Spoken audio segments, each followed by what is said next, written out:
Okay, we're back again. And then, Alderman Ogilvie, if you can kind of ramp it up. There's still 5 other aldermen that want to speak on this. All right. And at this point, I think we need to start moving beyond that a little bit.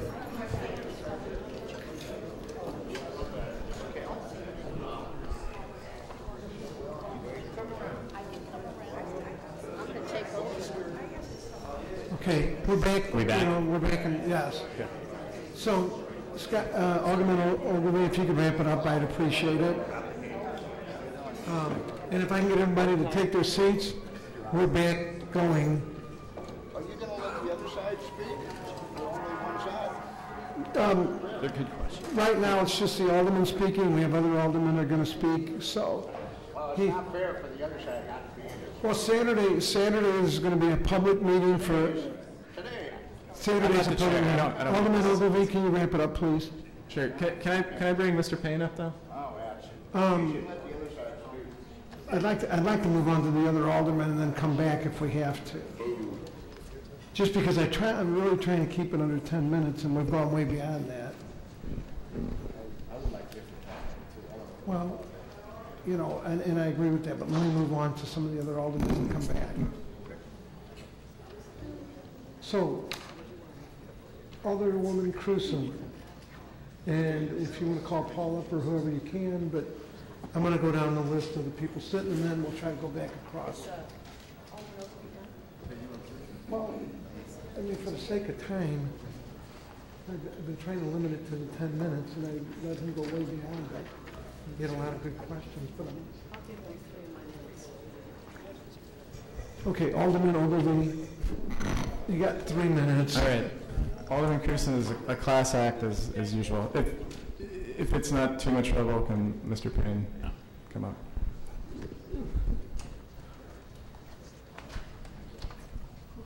So, just can you provide an overview?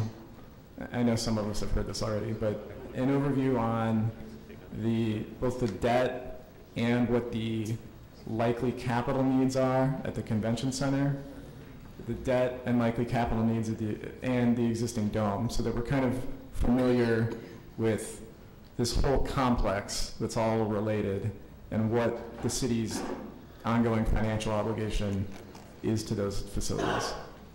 Okay. Well, you've gone over a significant amount of it already, but as you know, you're currently paying the $6 million, which was the city's share of the funding of the dome.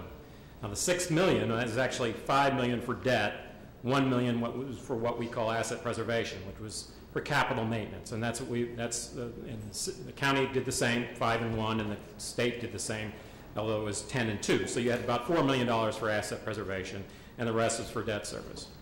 So that continues, as was reported earlier, through 2021 on the debt side, and then the asset preservation payments continue through 2024. The convention center, as I understand it, does need significant capital improvements, but there were some portions of that included in the proposed bond issue last year, but that was... Right, and when you say significant in round numbers or range, what does that look like? I do know that when they appeared before the Capital Committee last year, they had a proposal for $30-some-odd million. I'm told that there's other proposals for higher amounts than that. Okay, so minimum of 30, and it's important to note that there's no dedicated revenue stream really to do that. No. Right, thank you. No. And so basically, those payments continue, the lease asset preservation payments continue through 2024, and then obviously dome maintenance, there would be no dedicated source after that. So the question would be, how would you maintain the dome after that? And that would still need to be determined. And last question. I know there's multiple series of debt on the convention center. Yes. When does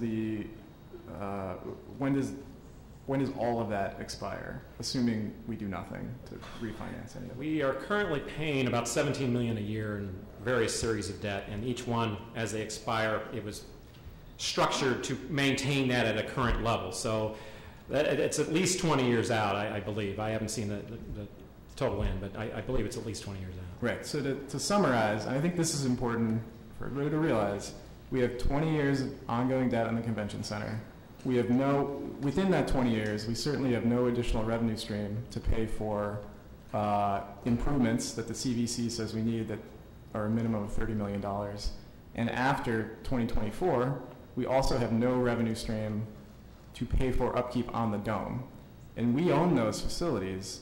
I mean, the RSA owns them, and the CVC, but you know, we are the entity that creates tax revenue to pay for them, and we don't have a revenue stream to pay for those ongoing maintenance and facilities needs. Yeah, correct. Okay, thank you. Thank you. Alderman Crucy? Thank you, Vice Chair. A couple of questions. I'll let whoever wants to take this. I think what we are committing ourselves to in this board bill is actually the schedule of payments that is on C2 is the page number. And we are expecting to make those payments through dedicating, I believe I wrote this, 100% of the amusement tax, sales tax, and restaurant tax. Is that right? Just rattle those off to me again. Yeah. So the 4.5 million growing at 2% will be paid for through the earnings tax. 100% of the earnings tax. 100% of the earnings tax, 75% of the sales tax, okay, as well as the permitting fees, and 100% of all revenues collected at the Dome before the team moves into the new stadium. Okay, let me see if I have this right. All the construction permit fees, the 100% of the earnings tax, 100% of the amusement tax? Only between 2016 and 2018. Okay. To be clear. And after that, the amusement tax. Here's where I'm headed with this. You could give this to me maybe on a piece of paper sometime, but what we really are committed to is making these payments that are in this schedule, I think, as I read this. And we're committed to that whether or not these percentages of these different kinds of revenue yield that much or not. So initially, yes, okay, but so let me go on here. So would, it seems to me that it would be a good idea for the city to actually set up a special allocation fund or whatever we call it, similar to what we do on a TIF, and to take 100% of the permit fees, the earnings tax, 75% of the sales tax, all these percentages, put it into that fund, and that would be the amount that we would be willing to pay versus agreeing to make a schedule of payments whether or not these sources of revenues generate the money to make that payment.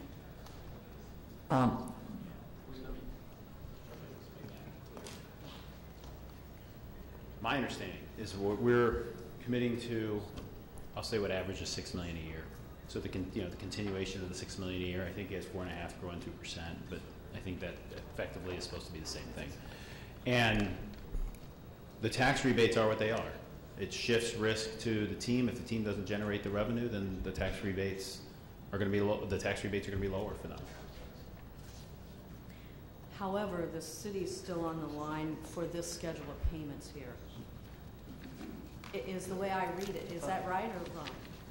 So initially, the city was paying $150 million through debt service, and we had to pay that whatever the revenue projections are.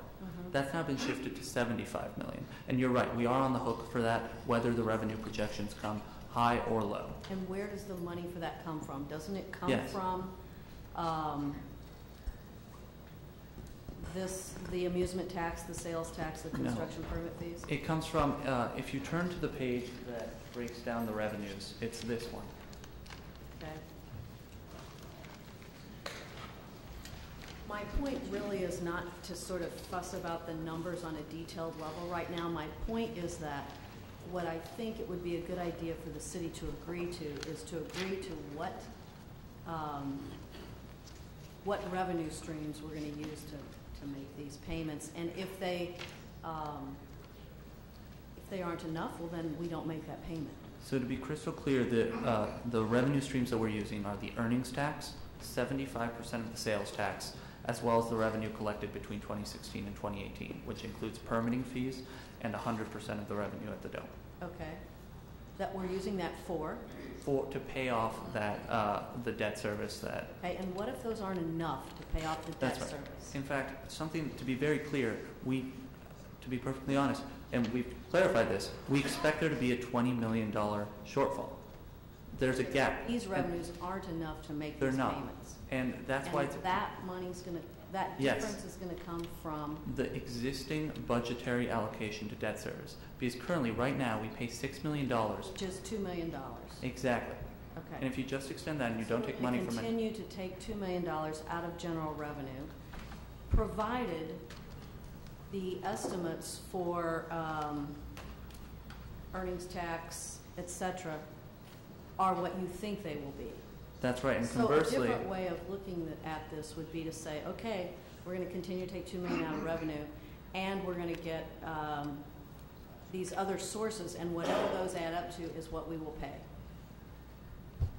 that would be a question of my favorite, but Yeah, well, I mean, it is a way of limiting the city's risk in this, to recognizing that we still have to continue to take $2 million out of general revenue to make these payments, and,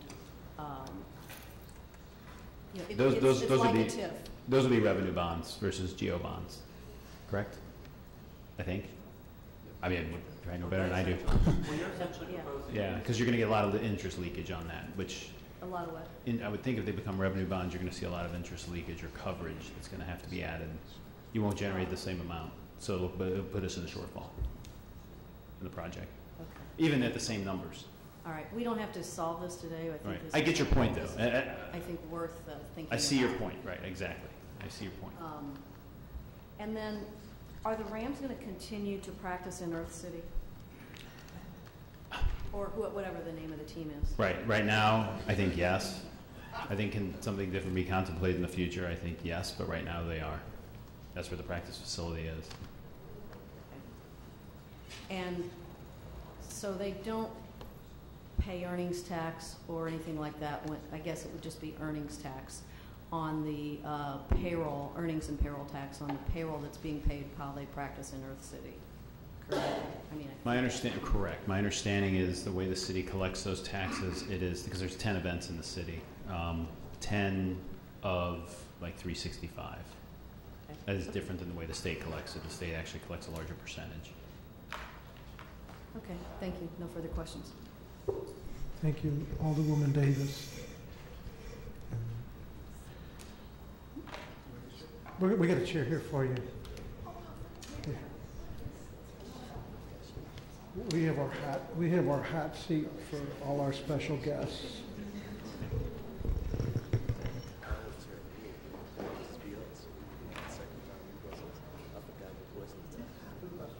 No problems. It's still morning, so good morning to you. Thank you.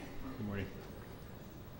I have several of the things I'm going to make statements, but one of the things that I wanted to start off with, because this is kind of what I've been talking about all along, about how we engage the public.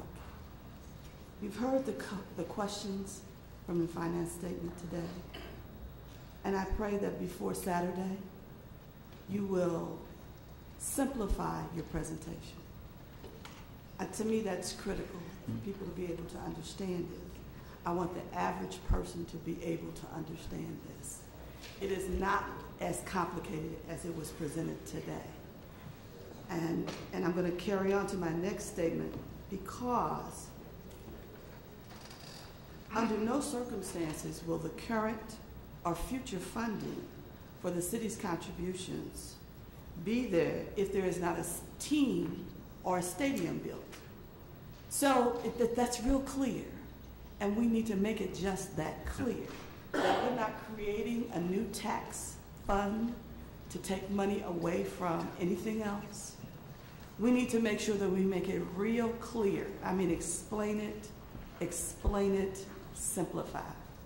And we just can't do what I just saw here today. That's not going to fly with the public. And I refuse to even have to go back to my neighborhoods. And I have 10 neighborhoods that have to go to neighborhood meetings. So I refuse to have to go back and try to simplify this on your behalf. That's not my job, okay? So I'm hoping that we can do that. because it's critical. It's critical for a number of reasons. I heard everything all my colleagues have said. I understand everything they've said. I understand that we have a lot of things to be done in this city right now.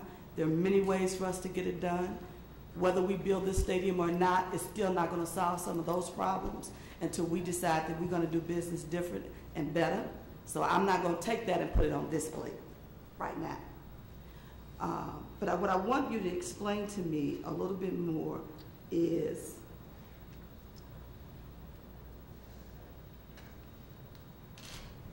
when you sat down working on the minority inclusion part of this and meeting the goals,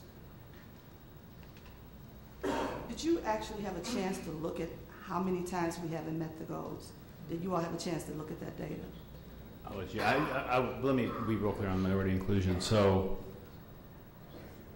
I'm probably the last guy that should write a minority inclusion plan because I have never done one. Okay, but I know we've been assisting with that. But we have folks that have done it before. My only question, or my only things I ask for after talking to people and hearing simplified messages versus detail, let's make sure we create careers, not jobs. We cannot have people laid off time and time and time and time again and not reaching the goal of journeyman. That has to stop because otherwise you're a forever apprentice and that doesn't buy anybody anything, number one. And then number two, we have to have accountability associated with it and oversight. Make sure whatever we say we're going to do, we're going to do. And whatever belt and suspenders is a term I use, you put on it to ensure that happens. That's what I'd like to see. And then these guys, and I know others has a lot more familiarity with them than I do, but they were working toward that and consulting with people, and I think are open to consulting with more people to make sure it gets done. Alderwoman, to that regard, you're exactly right. There are many times where we did not meet the goal, and we are quite aware. We know, particularly over the last 3 years, all of the projects that were incentivized. We know, what that number is. We have the history on what happens within the projects that BPS funds and manages. So we have that understanding, but there, as you know, there are many components to it. Availability of workforce. It also the energy that an owner or a general contractor goes after the project. In that regard, that has changed tremendously over the last year and a half, 2 years, given the executive orders and the ordinances that have been passed, and the fact that we're devoting more resources to it. So what we're trying to do is using this project as a vehicle to add more resources to even more address some of those issues, and with some of the things that have caused problems like availability of funds or access to capital. We've continually tried to address those issues, and so this is obviously not a panacea, but it continues to add to the fabric of trying to do the right thing. Well, one of the things I'm going to say, because I'm doing a couple of very large projects myself, is that I know you have a very competent team in the minority division under you, some with a lot of experience as well. But I do also know that it is required for us to do what we're supposed to do as leadership. So I'm not sure where we're going to go with this, but one of the recommendations I'm going to have is that we have an ad hoc committee from this board that works with the minority inclusion. And I only say that because I want to eliminate what happens on the outside with a lot of other entities who create atmospheres and unnecessary burdens for us to move forward on projects, and people really don't at the end get jobs because all of that is going on and we're not focusing on our goals. And so that's why I say that. And I also say it because I don't have an issue with sitting at the table with a GC and an owner and letting them know what time it is. I don't have an issue of putting every bit of power that we have behind those incentives and making sure that they get done.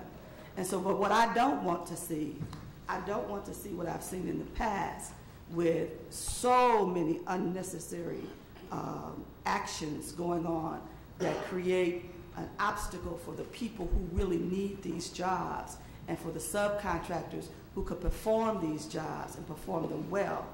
And we not have the right tools there, nor the right attention to give to assisting them. So I don't want to play those games. That's what I don't want to do. I understand. I want to avoid that. And I like the fact that you're buying the additional equipment. I've been talking about it for 10 years so that we can support the subcontractors. They need that backroom support. They're busy trying to get the job done, and they don't always have the money or necessarily the skills to have the accounting system running right, to have the bid process right, all of that. And that's our job, to help them in this city. So I thank you for that, and I have about 1 more minute, sir, to get one more thing on here. Okay. I also wanted to say, when we were talking about the leases earlier, I might have missed something somewhere, but I don't think we negotiate leases as a legislative body. And I didn't understand. I was trying to listen over there every time, because sometimes the mics are not that good. Are we talking about involving this committee to negotiate the lease for the stadium? No, I did not hear that. I don't think that is the case, because in my understanding, it's almost impossible for the legislative body to I thought that get would into that. just really put us in a bad way legally. Okay, I couldn't hear it over there, and so I just wanted to ask that question. I think the legislative body can set the framework for which we do our job, for sure. Oh, absolutely, yeah, absolutely.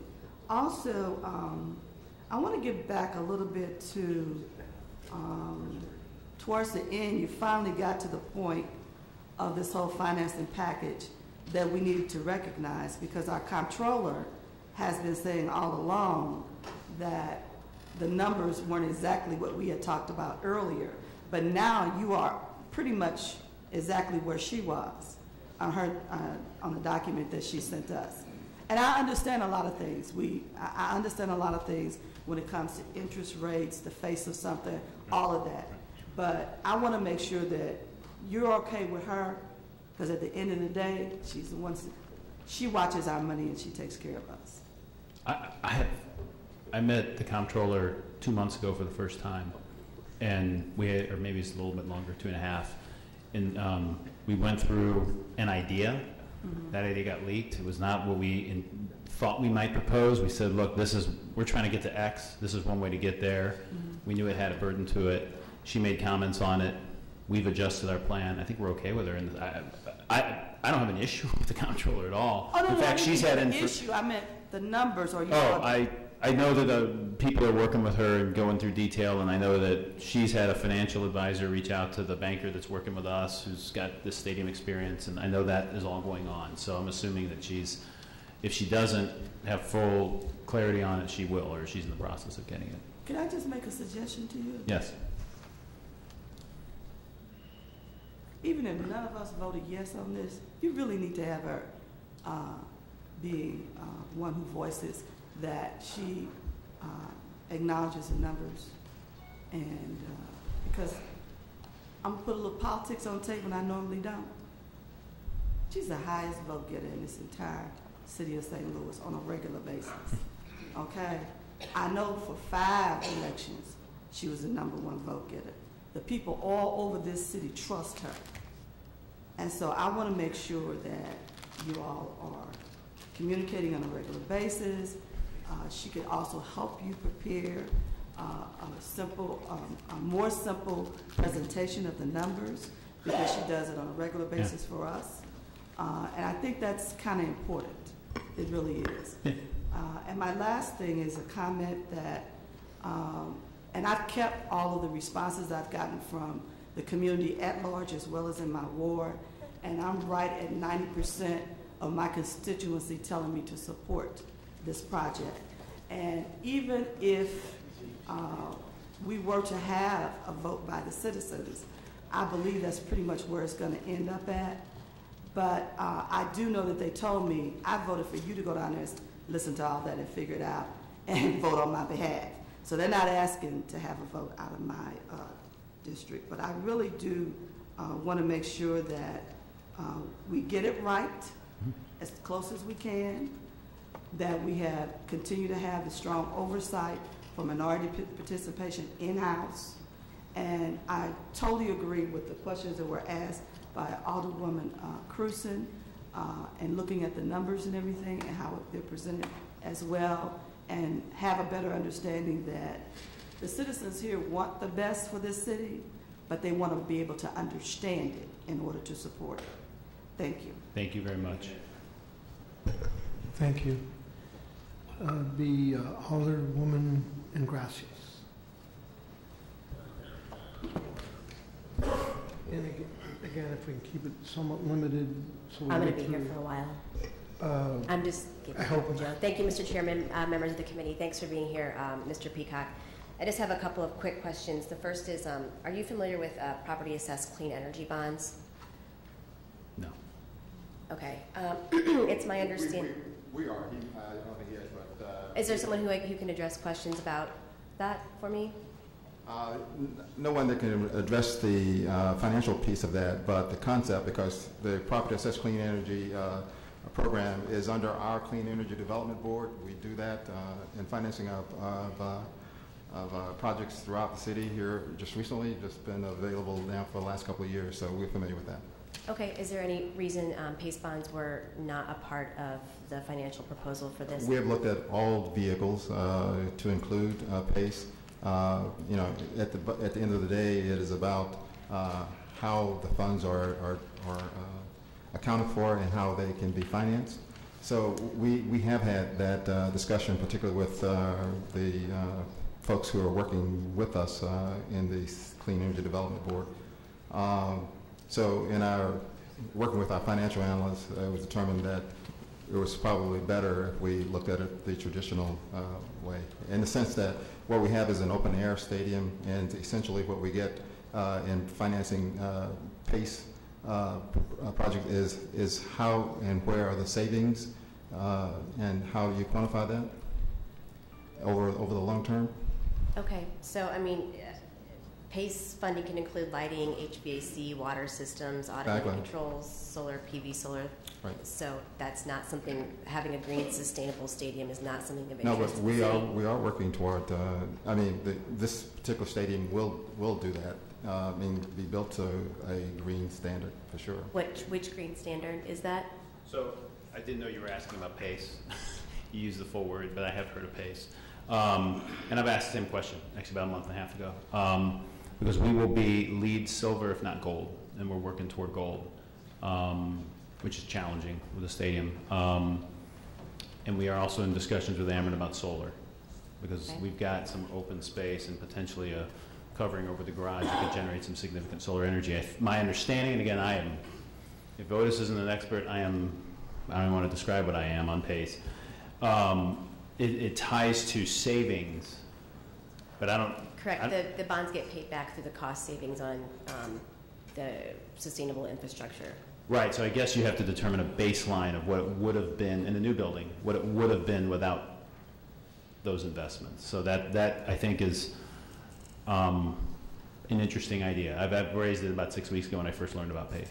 Okay, and maybe we can't get those questions answered right here, right now, but I would like some more answers with specificity, because it's my understanding that the folks who we work with to issue those bonds believe that we can sell between $160 and $180 million, which would be a significant, I think, chunk of change when we're talking about so much money that the city's on the line. The other thing I wanted to ask about is pouring rights. Have there been any discussion with respect to who will get the pouring rights? Pouring of which product? I mean, like beer? Beer, soda, right.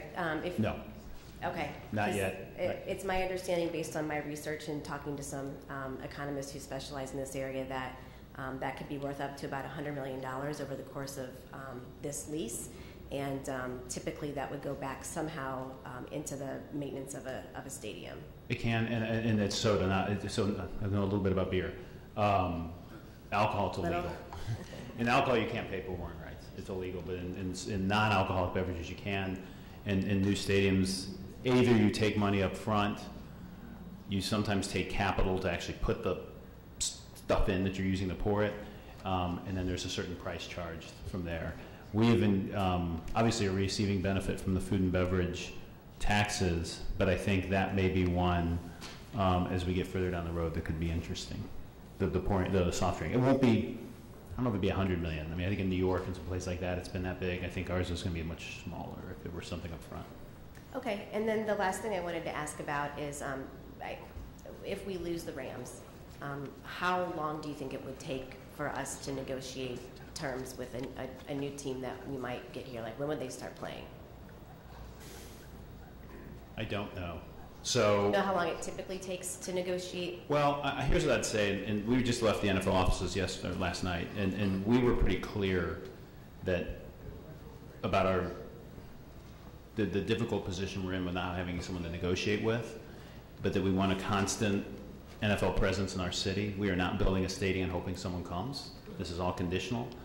And, you know, we've said we've been guided by the relocation guidelines. And if we accomplish what we have set out to do, the way we read those relocation guidelines, I don't know how someone can be approved to move. And there have been a few owners in the media in the last 24 hours that have reiterated that point as well.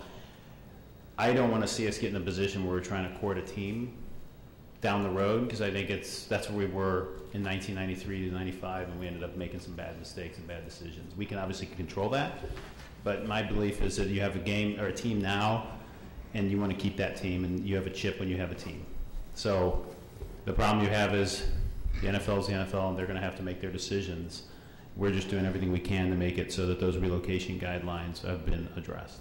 Okay. I guess my point is I'm a little bit concerned that there's a false sense of urgency being generated, which would not allow for a public vote when in fact there's plenty of time to have a public vote, because it typically takes a number of years for negotiations for a new team to move to the city. And for every conversation I've had, it sounds like the Rams have already, that ship has already sailed. Well, here's what I'd say. The ship hasn't sailed. If we don't come through with some plan that addresses the guidelines, then they will likely have the ability to move. But there's a lot of factors. You've got another project there that's competing with them as well. And so things evolve with that project. It also makes it more difficult for them. So it is a multifaceted negotiation, to say the least. But we feel a sense of urgency because we know if we fail to at least put the basics of a financing package together, then the team's going to be able to have the ability to say, look, they couldn't do it and we're going to go. Okay. As far as going to another team, at that point, if they leave and we fail and they leave, you're starting from scratch. And we can do that, but I think the price is going to be higher because we don't have the relocation guidelines as leverage to lean back on. And I don't know that we're going to want to pay that price, nor do I think it would be prudent for us to pay it. Okay, and the last thing is just a comment not generally directed at you, because I appreciate the fact that you've, signed on to do a particular job, and that is to figure out how to finance this. But I've heard from two of my constituents who are supportive of this plan. The rest of the people are folks from St. Louis County or other places who are supportive of this. My constituents are concerned because I can't figure out how to address critical public infrastructure needs. I've got bridges and roads that are crumbling. I've got recreation centers that are in deplorable shape. The workhouse and city jail is awful. I cannot figure out how to address crime. People are being shot and murdered in my ward, and this is just not a priority for a lot of my constituents. And that's all. Thanks. Thank you. Thanks. Alderwoman Spencer.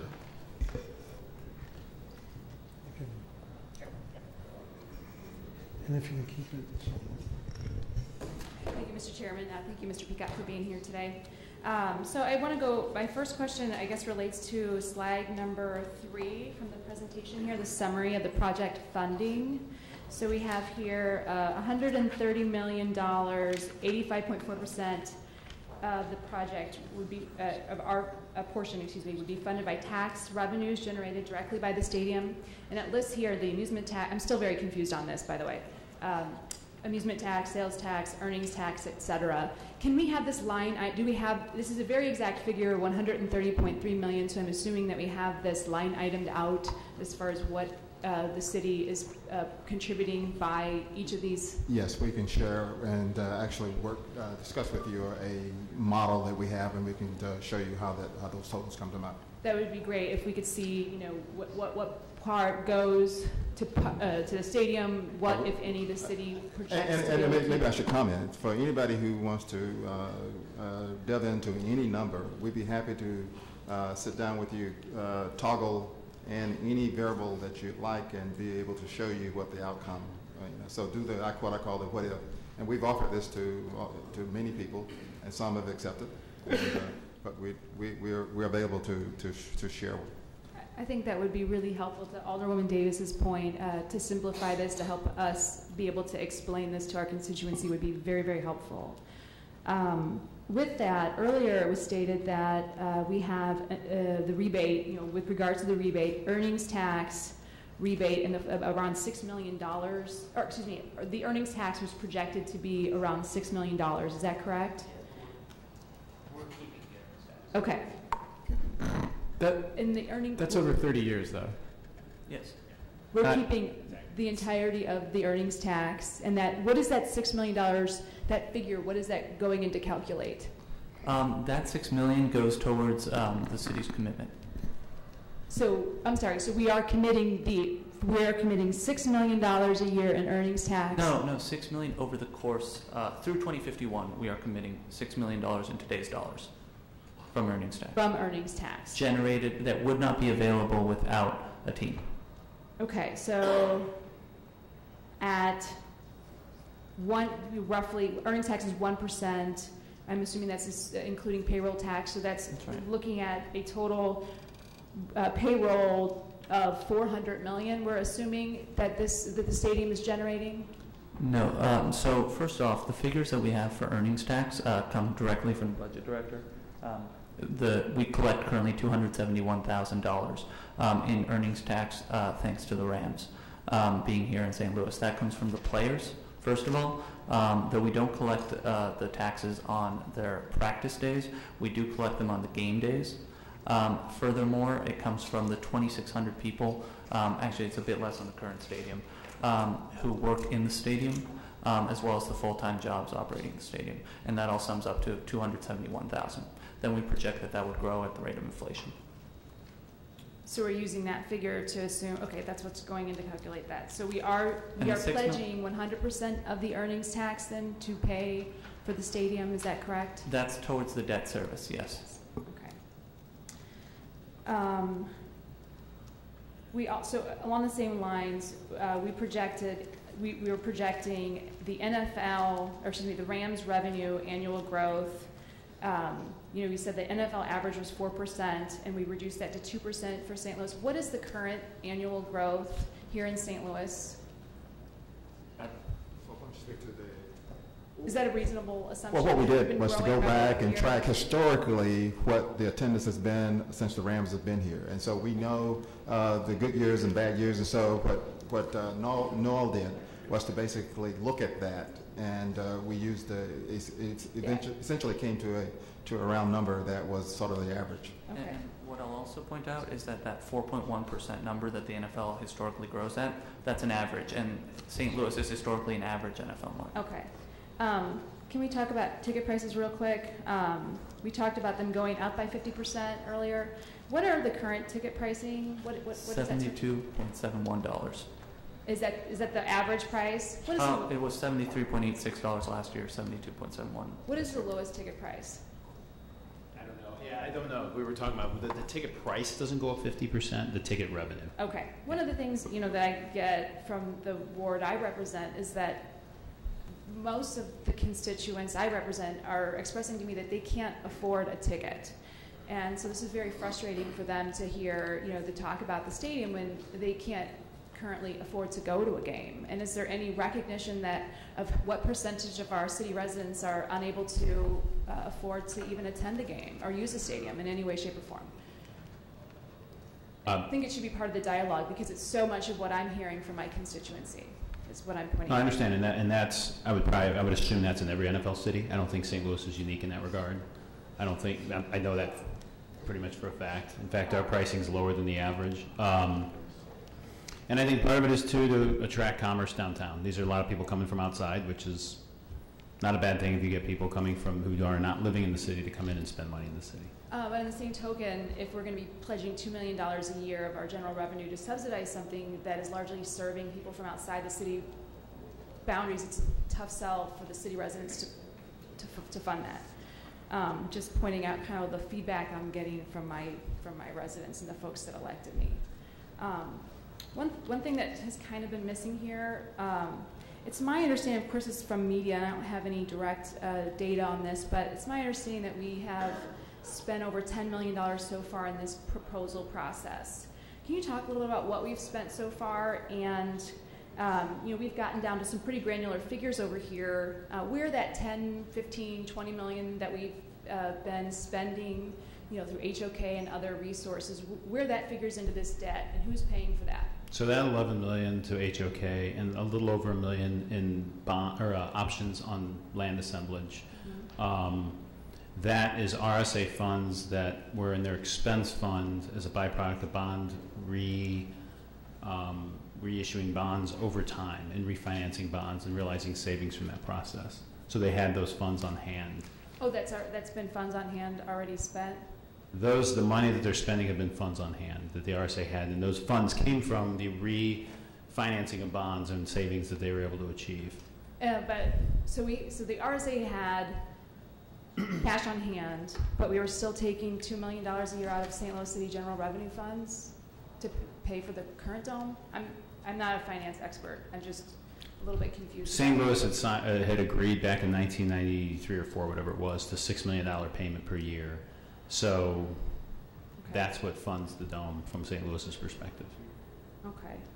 And then, so with the overruns and the maintenance, those coming from the RSA, kind of mentioned that would kind of fall back on the state. Is that correct? Well, but the way the ordinance is written, we're trying to write the ordinance to keep the city out of it. Do we have any indication that the state or the county, the other two participating entities in the RSA, have an appetite for taking on that responsibility? Some indication from the state. Okay. And then obviously there's a piece of this that's going to fall in the lease as negotiated onto the team. And do we know, would that come out of our state general revenue, or how would that be? I don't know. We don't have any idea? No. Right now I'm just trying to focus on making sure the city is not on the hook for those kinds of expenses. Sure, and I think we all appreciate that. All right, that's it for me. Thank you, Mr. Chairman. Thank you. Alderwoman Green, and then we're going to, after we're done with you, if you keep it somewhat short, I appreciate it. I'm going to go to the committee for one last quick question and comment, and then we're going to let everybody go home and eat lunch. Thank you, and thank you for being here today. Thanks. And letting us put you through the ringer. A couple of questions. So, most people who have worked with me, I haven't gotten an opportunity to work with you that much, but they know that I am a researcher. I don't do anything without looking at the data behind it. And when this first started coming our way about 6 months ago, we started to hear more about it. I started pulling a lot of research. And what I found is the research on this is unanimous, that stadiums do not produce good economic returns on taxpayer money. It's not really a negotiable point anymore. The community has, the academic community has pretty much determined. I mean, the St. Louis Federal Reserve has even come out with a paper a number of years ago that points that all of these ancillary effects that we say that we get through either construction jobs or people coming and spending money just don't happen. Why is St. Louis different? Well, I don't know that we're different. I think the construct is different. We talked a little bit before, but in over a 10-year period of time, it was almost 70% publicly funded stadiums, and I think I agree. In that scenario, that's probably too much, and there's not going to be a return. And I'm not saying that there's a windfall of money coming to the city or state in this process. We're trying to set it up where it's, especially in the case of what we're talking about here today, the city is protected from investing beyond a certain level, that the credit rating is protected, and as much as possible, it's sort of a push. And at the same time, limiting the financing from a public standpoint about 40% versus the historical average at about 70, almost 70 in that period of time. Now we've seen, like Minnesota seems closer to 50%. So you're seeing this ratchet down of public investment in some of these. So you are, and still none of these stadiums are producing a good economic returns. And if you actually look at Minnesota, for the most part, all of their people on their city council who supported the bad stadium deal actually got voted out of office those next round, and their new mayor is actually one of the people who championed against the bad deal. So I think that also speaks to, you know, some of the pressure that we're feeling in representing our constituents. I mean, like Alderman Ingracia, I've had, I think, 3 constituents come to me saying I support it, and I've even had people who are season ticket holders for the Rams come to me and say, we don't support this deal. We don't think that this is a good use of taxpayer money. So just a, you know, a side note in that. In my quest for research, I also reached out to a number of kind of the national academics in this field. Andrew Zimbalist is a very well-known sports economist, and also referred us to a number of about 5 or 6 different economists from around the country that myself and several of the other aldermen here have taken the time to talk with over the last couple of weeks. One of the most shocking things that they said to us is they had never seen a deal where tax revenue is going back directly to the NFL. That traditionally, if there's a tax rebate like this, it goes into a maintenance fund that covers maintenance and operations.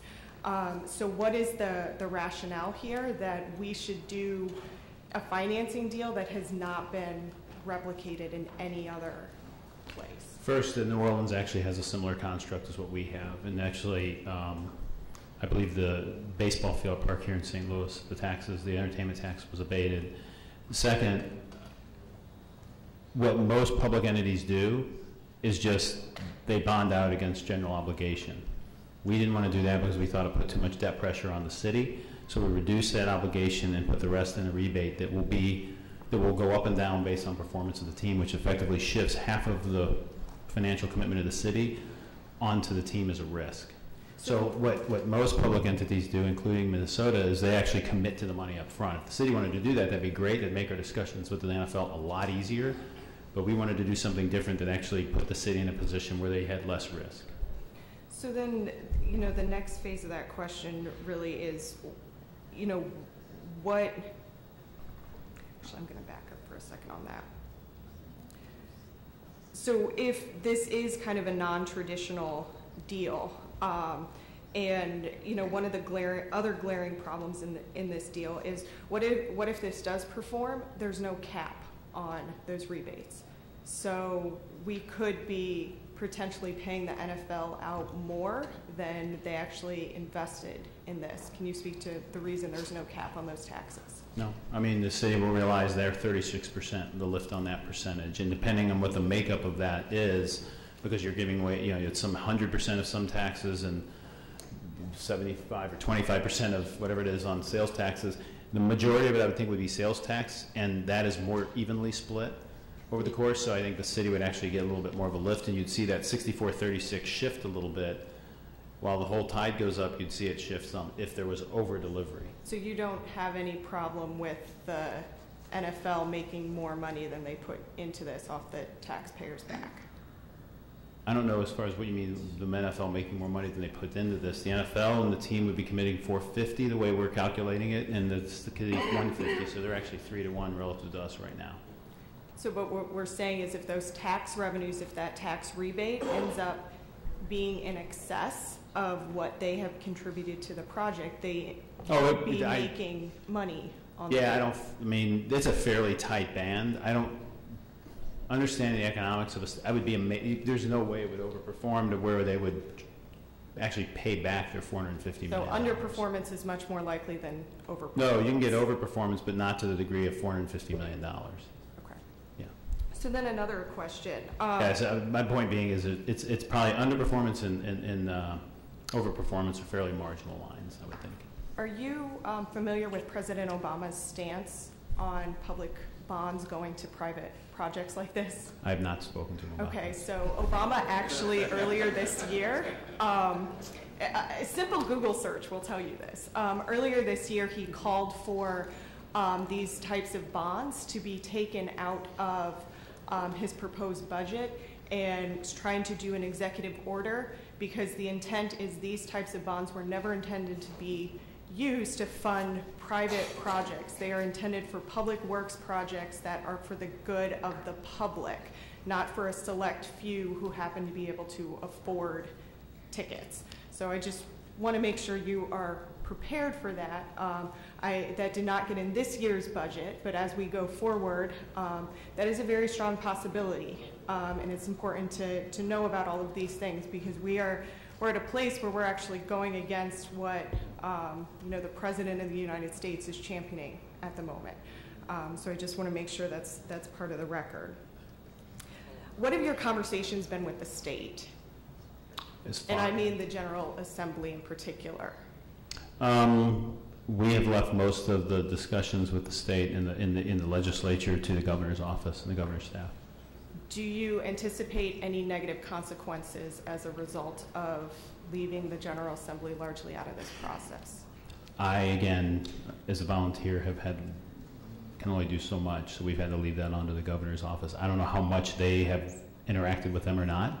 So are you aware of the bipartisan letter that's been issued saying that the General Assembly will be forced to withhold bond payments if this does not go through them or to a vote of the people? I am aware of the letter. Okay. And your concerns, any regarding Everything that? about this project concerns me. Okay, that is good to know. Every single thing. So then, I mean, that brings us to, another kind of troublesome point, saying that the city and the state, basically will make up RSA for this new project. And earlier you said that the state may cover the cost overruns, they may cover the maintenance and operations, but given where the General Assembly is, by and large, how realistic is that? I don't know. You'd have to talk to the governor's office on the political reality of that being the case. I do think, obviously, we're going to ultimately need the legislature engaged in the process. So if the state does not come through, or if they decide to withhold payments, or they decide to not contribute toward cost overruns, what does that do to our liability as a city? Well, if the state doesn't come through, then that component of the financing collapses and the deal doesn't go through and the city doesn't pay any money.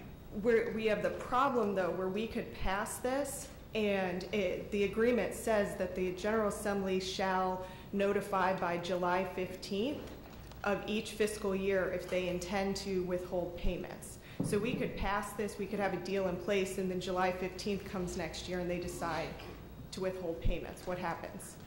I don't know. What I do know is we have, at this point, clean bond opinion from the state standpoint, from bond counsel. And we've got banks who have indicated they feel they're marketable and they buy the bonds. So I don't know if the risk falls on them, those who purchase the bonds. I don't know. It's sort of a term of art. In fact, almost every major TIF deal that we do that has a super TIF is subject to the same clause that you're talking about. So banks are familiar with that, and they take the risk that the legislature will continue to fund that. But your point is well taken. But I'm just saying that once it's passed, generally, unless there's something catastrophic that happens, the legislature will continue to make the commitment based on the commitment that the previous legislature made. And I think that's fair to say that occurs in, generally every instance up until now. But we're at a point where, it's not just, the Republicans in Jeff City. This is a bipartisan coalition that is saying, we do not agree with you bypassing us. And I think that it brings up a very real sense of possibility that they could withhold the bond payments that we haven't seen in other projects before. And I think that we need to be cognizant of that. Yeah, and I think, you obviously have the desire to maintain the state credit rating, number one. This is a strong desire, I think, by most people. And then number two, as I said earlier, I do believe, I agree that the legislature is going to have to get engaged in this process. Okay. So then, another thing, yesterday it came out that Oakland has decided to not contribute one dime more of public money toward keeping an NFL team. That got me thinking, what has the conversations been between St. Louis, Oakland, San Diego, and them all saying, let's band together and say no more public money for this? I've not been in any discussions with San Diego or Oakland. Would it be something that you would be open to talking to them about? I don't know that I should be the focal point of every discussion amongst public bodies. I guess my point I appreciate the responsibility you want to put on me, but I don't know that in that sense I should or be the mayor's office calling the mayor of whoever. San Diego and mayor of Oakland and trying to put together a coalition. It just seems like, you know, we're in this unfortunate situation. You know, the NFL does this. They rake in billions of dollars, their owners rake in billions of dollars, and they make a lot of that money off the backs of taxpayers. They've figured out a model how they can capitalize on these public bonds to fund a private industry and become billionaires as a result. And what they've done is, by laws of supply and demand, they have a limited supply of NFL teams, and they have a huge demand because everybody thinks we have to, you know, be a first-tier city, or we have to be an NFL city to be a first-tier city. That blackmail is never going to stop until these cities start to communicate with each other and say, none of us are putting any more public money into this. And to me, leadership would be all of these, and I know this isn't directly toward you, but Noelle is here and can relay it to the mayor's office, but you know, leadership would be these mayors getting together and saying, we have greater budgetary priorities than funding stadiums. And so together, we're going to go into this and say, we're not giving a dime of public money. You're billionaires. You've committed to doing a $2 billion stadium in LA, and they're not going to keep all 3 teams in California. I bet that, you know, the NFL wouldn't do that. So it seems like we're not thinking strategically as a city on how we can play this game and outplay, you know, the chess match that we're kind of in with the NFL at the moment. Only agreement, do you have? Sorry. Because we're going way beyond time. This was supposed to be over at noon. And I know there's members of the committee. Okay, I'm going to do one last question and then a request for some things to be brought forth to us. So I'm wondering where the $11 million you've talked about from the RSA has come from, because there's a 2014 article out there that was in the Post-Dispatch that says that the Dome has a $62 million deficit on the moment because of maintenance and operations costs that have been deferred, and that the RSA has had to blow through their reserves in order to cover those back expenses. I apologize, you'd have to ask the RSA. I just know that they had these funds on hand, and when this all started, we said, well, it'll cost something. We didn't know exactly how much. Okay. And they said, well, through the refinancing of bonds, we've had funds on hand, and I know they have an expense budget. I don't know how that's generated, but I know that. So then my request is that somebody from the RSA, from their board, or somebody who can speak on their behalf, come and testify before us, so we can better understand how the RSA works. I'd also like to request that somebody from CDC come to testify about their revenues and their possibility of increased conventions used at the Dome. I would like to see a breakdown of the needs of the Dome and what the revenues would look like at the Dome if it were just used as a convention center. A separate equation for that. If you put all that, in fact, I'll because I know there were email it other, too. because what I'll do is, if you send it to me in an email along with the other requests that we had for other things, because we're going to be the ones that requested, he won't be. So if you email me that, okay, I will send all these requests along. Okay. I do know. I'll reach out and have the RSA send a note to all the aldermen on the money, because I think that should be an easy question to answer. I don't have the knowledge. I apologize. I just have 2 more things that I want to make sure on the public record that I've requested. And I would like the mayor's office to release the polling data and the questions that they have on how this is perceived across the city and when that poll was issued, as well as echoing Alderman French's ask for the term sheet. So that's it. Thank you very much. Thank you. And I do know that we're going to have a meeting next week with Paul Payne. I don't know the date of the meeting, but I do know that based off of the request, I already talked to Paul, and we're going to have something with him. Saturday, you know, we all have the meeting, 11 o'clock. And I'm just going to make a quick comment, and then I'm going to let just the members of the board go with one quick question, and we're going to end this. But first off, I think there was a lot learned today. I think that you know, the bill coming in the committee sounds like there's going to be some changes. And, you know, since I just want to take a minute to voice my opinion, but thank you all for coming out. You know, appreciate it. I think I learned a lot. And I think that, like I said, I think we'll see a better bill coming out because of it. So I think, unless I'm wrong, I know that Alderman Moore has an additional statement or question. So we'll start with you. If you can keep it real short, I'd appreciate it. I can't keep nothing short. Well, short.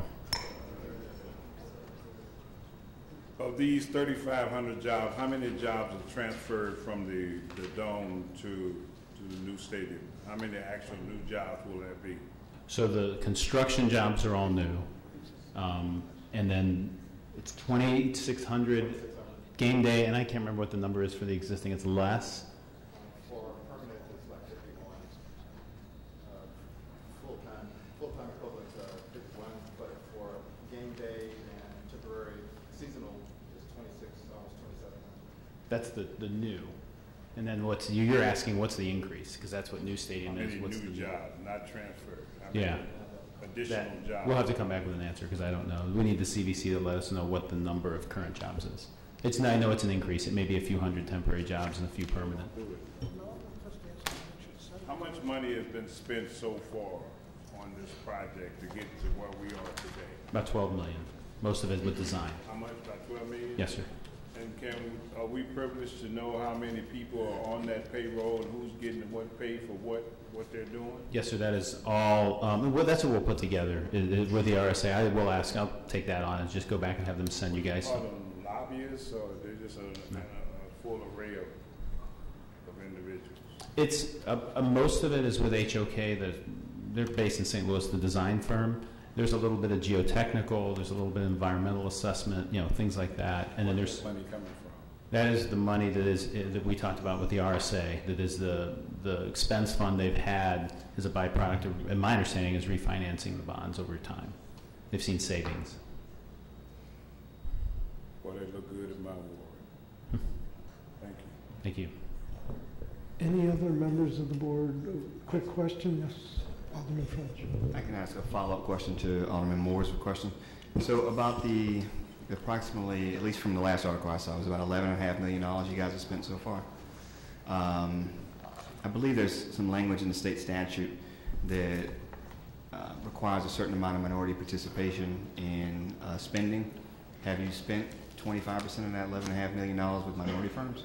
I don't know how the full $11.5 million. One thing I do know, just because it came up in a conversation I had last night with John Lloyd, who's our construction manager, that you know the geotechnical work and some of the initial work that's been done, he said have been complied with the 25%. How much money that is, I don't know. Well, that's what's important. So, of the total figure, have you spent a substantial amount with minority firms? I don't know. Okay. All right, thank you. Any other questions of members from the board? Seeing none, then I would call for adjournment. If we have a second on that, we can go home and eat lunch. We got a second.